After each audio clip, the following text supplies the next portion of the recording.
parte como fala, da perfuração do poço sedimentar é um poço muito técnico, né? Que nem o Emerson sempre fala, né? E dentro dessa tecnicidade de posicionamento, ele vai muito de acordo com a geologia do local, projeto, material que vai ser usado, né? Qual é o material que vai ser usado, qual é o filtro que vai ser usado. Os filtros têm capacidade de entrada de água, então, assim, grosso modo, tá? Não é um número específico. Se você for colocar um filtro espiralado, ele tem 25% de área aberta, o filtro espiralado. Na hora que você vai pegar um filtro geomecânico ou tubo gel, né? Você vê que ele chega às vezes a 8, 9% de área aberta. Porque você vê até no meio das estrias, né? Que ele tem, que é a entrada de água. Você pega um filtro Node, se não me engano, é 3 ou 4% de área aberta em relação. Então é o número de vazios que o filtro tem. Se você vê a capacidade da água entrar dentro do filtro, você vai ver que às vezes você gera uma demanda maior ou menor de filtros em PVC que você poderia colocar em relação ao filtro galvanizado, ao filtro inox, o filtro espiralado, né? Não falando de material, mas sim da concepção do filtro, né? Então, essa visão aqui que a gente está falando dos filtros, ele vai contribuir para aquilo que o Emerson está falando, perda de carga. E olha só, ela é mensurável, gente, muito mensurável. Como que eu consigo medir essa perda de carga? Nós vamos falar depois lá na frente, mas eu meço a perda de carga com um teste de vazão. Se você não fizer um teste de vazão, você não sabe perda de carga. Você consegue até saber qual que é a eficiência do seu poço. Então, tem uma equação que é uma equação de perda de carga, é uma equação do teste de vazão que a gente determina, né? Determina não, ela tem, essa já existe essa fórmula, e o teste de vazão você acaba jogando dentro dessa fórmula e você calcula. Quanto maior a perda de carga o meu poço tem, é menor o meu aproveitamento do aquífero. Então, às vezes você pega um poço, você vê qual que é o aproveitamento dele no teste de vazão, só no número, sem saber teste, sem saber nível, sem saber nisso daqui. Você vai falar assim, olha, ele está trabalhando na casa, que é o final, alfa, beta, mais beta Q2, tal, que é uma fórmula que ele fala de rebaixamento. Se você tiver o beta Q2 10 a menos 3, por exemplo, na hora que você calcula, você já sabe que ele tem muita perda de carga. Porque no teste de vazão, depois de novo vocês vão falar. Às vezes a gente está colocando uma linguagem meio técnica aqui, mas é só para vocês terem ideia, né? No teste de vazão, a gente fala assim, o que é um teste de vazão? O que é um rebaixamento de um poço? Rebaixamento de um poço é a perda de carga do aquífero. Então, o aquífero tem uma perda de carga natural, que é quanto que ele vai deixar entrar dentro do poço. Depois, a perda de carga construtiva. Então, se você pegar a perda de carga construtiva e pegar a perda de carga do aquífero, você consegue pegar a avaliação de qual é o percentual desse poço, de percentual de eficiência hidráulica. Então, quando você pega um poço desse, o ideal é que esse poço tenha 90 para cima de eficiência hidráulica. Isso significa que as perdas de carga do construtiva sejam pequenas. E eu só vou conseguir uma perda de carga construtiva pequena se eu trabalhar de forma adequada. Qual é a forma adequada? Parece piada que nós vamos falar. Mas o que é? É projeto bem dimensionado. O que significa isso? Colocar a quantidade de filtro necessária para a vazão que você quer. Ele bem posicionado. Se ele estiver bem posicionado, ele vai criar menos trabalho para poder entrar no poço. Se eu tiver um fluido de perfuração adequado, ele vai fazer o quê? Ele não vai impedir que minha água caminhe naturalmente. Então, olha só, perdas de carga, que nem o Emerson falou, é a somatória de eventos, fluido de perfuração, projeto, filtro, posicionamento, você vê? E aí fala assim, olha, nós estamos conversando isso agora, nós estamos falando de perda de carga. Falou, pô, mas de novo você vê com aquela primeira aula da conversa de projeto? Pois é, né? Você vê que tudo é consequência, né? Então, a consequência lá na frente, ela vem se você começar mal. É a história de você começar uma fundação errada de uma casa ou de um prédio, né? Se você não construir bem a fundação, o resto vai começar a aparecer trinca, ele fica torto e vai mexer. É uma obra como qualquer outra e tem os mesmos problemas e as mesmas implicações que a gente teria. Tá mudo, Emerson. Lourenço, vou fazer uma provocação aqui. E eu achei importante, antes da gente entrar.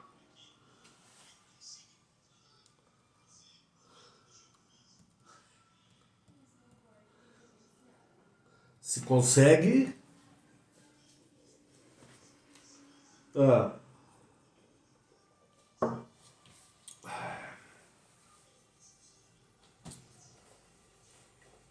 Você tá querendo me deixar numa calça curta com o pessoal da Detecta Water, que você foi lá no campo, você foi ver a metodologia deles, você viu aquilo lá, você fez as perguntas em off para ele e falou: "Agora eu vou jogar no ventilador. As respostas que eles fizerem, deixa que eles se matem. Eu jogo no ringue.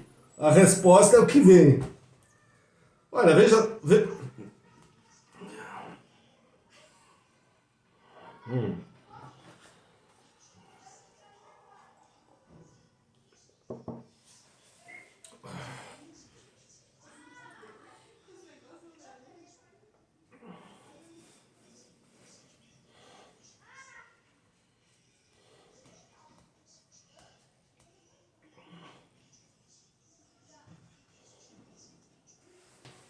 Então, o método geofísico, como a gente já fez, para quem não sabe, de novo, nós vamos falar, são métodos indiretos que, através desses métodos, nós vamos fazer. Cada método tem tem a sua ferramenta, e nessa ferramenta ele vai gerar um processo dentro dela e ela vai gerar uma resposta. Resposta, qual é a resposta dela? É uma resposta, pode ser elétrica, pode ser geomagnética, pode ser de vários elementos. O que eu quero dizer com isso daqui? Então, por exemplo, dentro da geofísica, eu fiz, por exemplo, há muitos anos atrás, uma geofísica de sísmica de refração. O que é sísmica de refração? Eu abro durante, assim, 1 quilômetro de eletrodos e aí de 50 em 50 metros é colocado um pote. Um pote com o quê? Com dinamite, para você ter uma ideia. E aí a gente faz uma bateria de 10 poços e detona essa dinamite. Você está precisando do quê? Você está gerando uma fonte de energia para ela gerar uma onda. Essa onda ela vai entrar no solo, ela vai refratar ou refletir, dependendo do método que você está fazendo. A reflexão, ele vai bater no sedimento que você quer e vai voltar. A refração, ela entra dentro do sedimento e vai mergulhar para ela. O que isso significa? Eu estou usando um método para buscar qual é justamente essa interface que você está falando, Emerson. Então, eu tenho uma camada sedimentar e uma camada argilosa e um cristalino. Eu quero saber onde que está o topo do cristalino, por exemplo. Se eu fizer uma sísmica de refração, por exemplo, eu consigo determinar o cristalino porque eu tenho altos contrastes entre os dois e através desse impulso que eu estou fazendo, eu vou ter uma resposta elétrica. Elétrica, assim que eu quero dizer, gente, é um número. Ele vai ter um número, ele vai ter um gráfico, ele vai te gerar uma resposta e a interpretação dessa resposta que ela vai te levar àquele número que você quer. Que seja água, que seja uma interface de sedimento, que seja uma interface de rocha, que seja uma fratura.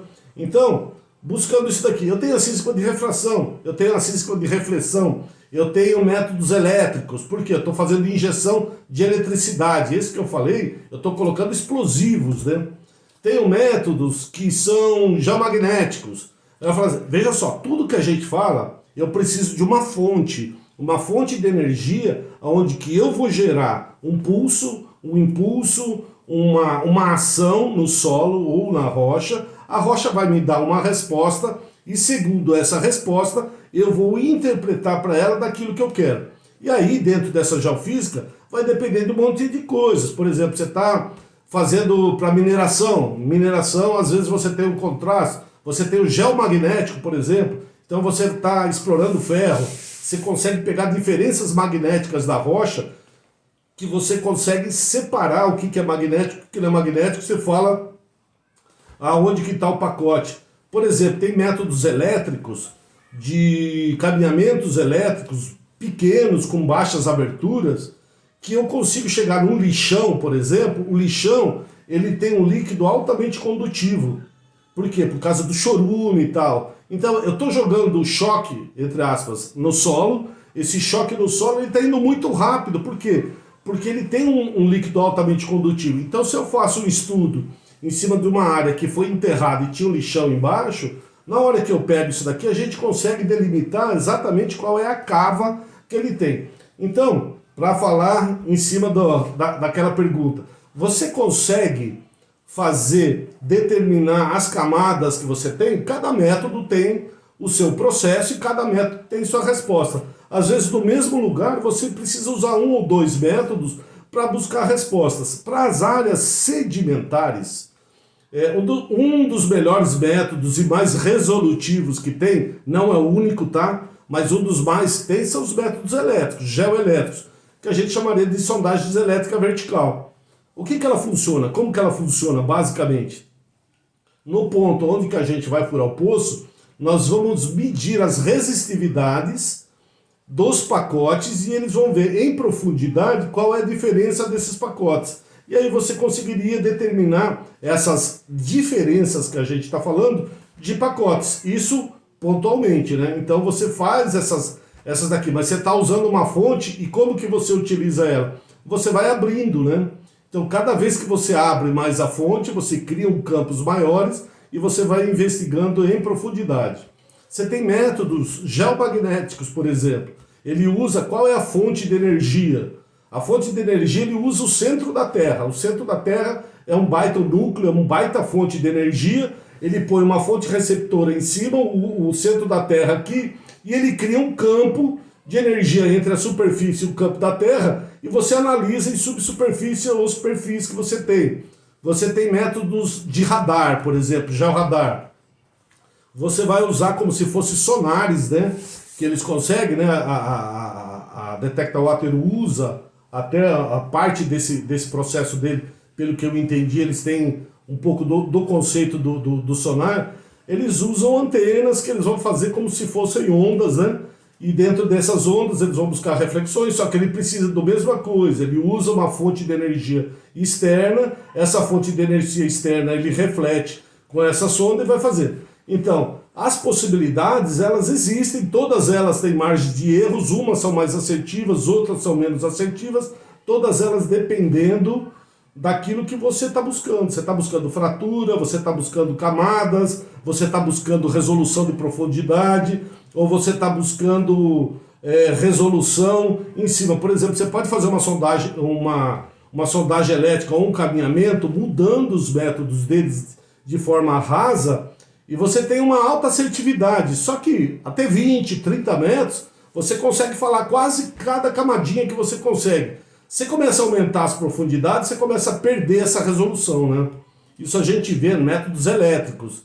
Você pode ver, Emerson, a gente já pegou várias geofísicas usando outros métodos elétricos, que faz assim, é um caminhamento elétrico, e ele fala assim, até 70, até 80 metros, vai ter poço. Fora disso não dá. Toda geofísica com determinado caminhamento elétrico.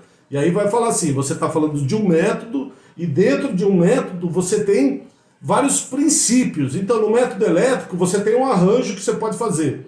Cada arranjo te dá uma resposta.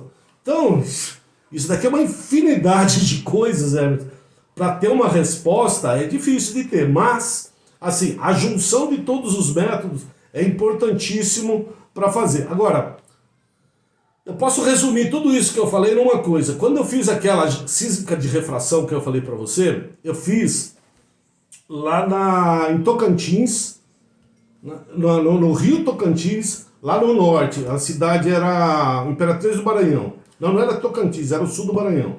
Era na beira do rio Tocantins, não era no estado de Tocantins. E a gente estava fazendo um trabalho que era determinação do cristalino. Por que isso daqui? Era um trabalho para a Eletronorte. A Eletronorte queria saber aonde estava a base do cristalino. Ele não queria saber se tinha fratura, se tinha... Não queria saber nada, ele queria saber a base do cristalino. Mas por que ele queria saber? Porque a Eletronorte, junto com a Temag, eles estavam fazendo um estudo ao longo de 5 quilômetros naquela cidade de Imperatriz para construir uma barragem. E por que eles queriam saber a espessura de sedimento? Basicamente, se eu tiver uma espessura de 80 metros ou eu tiver uma espessura de 120 metros e eu vou construir uma barragem, eu vou ter que remover toda essa terra para criar minha barragem. Então, se eu tiver que retirar 80 metros, é muito menos material de remoção do que 120 metros. Então, lá nós fizemos a sísmica de refração para poder ver essa interface, que era aquilo que eles queriam. Na época, nós fizemos 35 quilômetros de sísmica de refração. 35 quilômetros. Todinho para achar isso daqui. Isso daqui em volume. Nesses 35 quilômetros, dava assim, cada margem de rio era 12 desse lado, 12 do outro lado, depois dava mais 9 na parte interna do rio para achar. E aí o que foi feito? Tinha um físico e geofísico especialista da USP, da Universidade Paulista lá, é uma das mais famosas do Brasil. Quando eu realizei o trabalho de campo, de levantamento, e na época a empresa, o proprietário, ele pegou 5 quilômetros de 35, 5 quilômetros, e deu para o físico fazer o estudo. E eu fiz os outros 30 quilômetros, a interpretação deles. Quando eu cheguei na minha interpretação, a minha interpretação falava que tinha 120 metros. A interpretação dele falava que tinha 80. E o cara era um big de um especialista na área de geofísica. Qual a diferença minha para a diferença dele, que é a resposta da sua pergunta? A diferença é que eu usei a geologia e ele era um físico, ele não sabia o que era geologia. Eu simplesmente peguei mapeamento dos poços, olha só, naquela época, hein? Eu peguei mapeamento de poços que tinha na região, peguei perfil dos poços e vi qual era a profundidade dos poços. Na profundidade dos poços eu vi que os poços estavam pegando cristalino 110, 120 metros no poço. Aí eu catei o estudo geofísico e falei, aonde que a interpretação dá 120 metros, que aqui está falando que tem 120 metros, aquilo dá um dado real, aonde que dá? Ele falava assim, olha, dá nesse ponto. Nesse ponto eu identifiquei uma resposta, aí sim, uma resposta elétrica da geofísica, que eu transferi para o estudo inteiro.